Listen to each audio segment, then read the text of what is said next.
नमस्कार आप सभी को। मैं Nikhat Anjum, dietitian, certified diabetes educator and certified infant and young child feeding counsellor.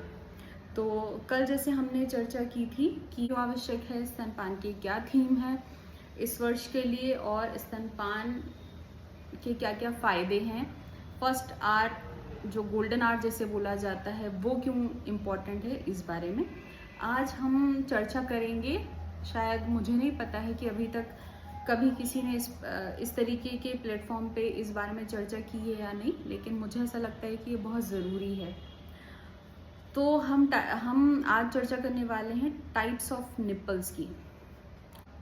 जो लोग जानते हैं वो जानते हैं, जो नहीं जानते हैं वो उन्हें ये जानना चाहिए कि निपल्स कई टाइप के हो सकते हैं। निप्पल, जिसको नॉर्मली जो एक परफेक्ट शेप यूजुअली लोग कंसिडर करते हैं, फ्लैट निप्पल, इन्वर्टेड निप्पल में जो फर्स्ट वन है जिसको कि आप इन्वर्टेड बोल रहे हैं या नॉर्मल बोल रहे हैं, उसको आइडियल माना जाता है कि अगर वैसा है तो ही मदर फीड करा सकती है।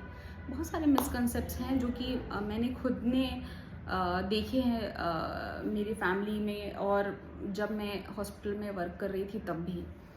तो बाकी जो अदर टाइप के निपल्स हैं तो लोगों को लगता है कि ये ब्रेस्ट फीड के लिए नहीं है, तो फॉर्मूला मिल्क ही देना पड़ेगा, और जो कि लोगों ने ऐसा किया भी है। आपको ये समझना होगा कि अगर प्रकृति ने, अगर भगवान ने आपको मातृत्व का सुख दिया है तो आपको फीड कराने का भी वो चांस देंगे, है ना। ऐसा नहीं है कि अगर वो डिज़ाइन परफेक्ट नहीं है तो आप बच्चे को फीड नहीं करा सकते हैं, है ना।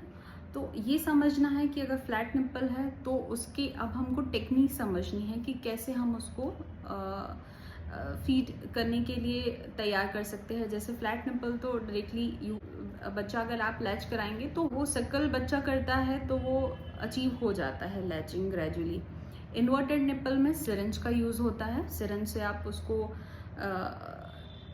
निकालते हैं और फिर उसके बाद में निप्पल शेप में आ जाता है और फिर आप उसको फीड करा सकते हैं। ग्रेजुअली जब बच्चा थोड़ा बड़ा होता है तो बच्चा फिर नेचुरली ही जैसे ही सक्कल करता है तो वो बाहर आ जाता है और इजीली फीड अचीव हो जाता है। इसके अलावा भी जब मैं पौंडीचेरी में ये ट्रेनिंग कोर्स कर रही थी तो वहाँ बिकॉज हम लोग को लाइव डेमोन्स्ट्रेशन भी कराया जाता था कि कैसे लैचिंग करानी है, कैसे मदर को काउंसिल करना है, कैसे मदर के जो केयर गिवर्स हैं उनको काउंसिल करना है।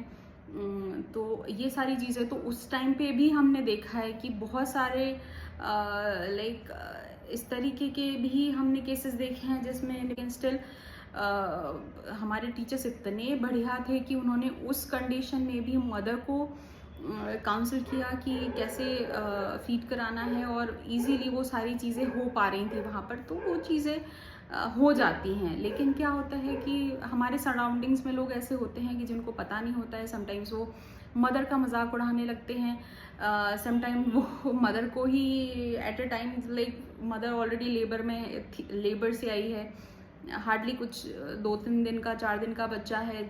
ग्रेजुअली जब लोग जब फ्रिक्वेंसी बढ़ने लगती है आपकी मीटिंग्स की, तो सबके इंस्ट्रक्शंस आते हैं, सबके सजेशंस आते हैं। समटाइम्स आपको पब्लिकली भी बच्चे को ब्रेस्ट फीड कराना है, क्योंकि सबको ऐसा लगता है कि वो ज़्यादा जानते हैं तो वो ज़्यादा अच्छे से आपको हेल्प कर पाएंगे। तो यहाँ आवश्यकता ये है कि जो केयर गिवर्स हैं उनको ये समझना है कि मदर को आप डराएं नहीं और उसका कॉन्फिडेंस बिल्ड करें, ताकि वो प्रॉपर टेक्निक्स के थ्रू प्रॉपर लैक्टेशन की जर्नी को कंप्लीट कर सके।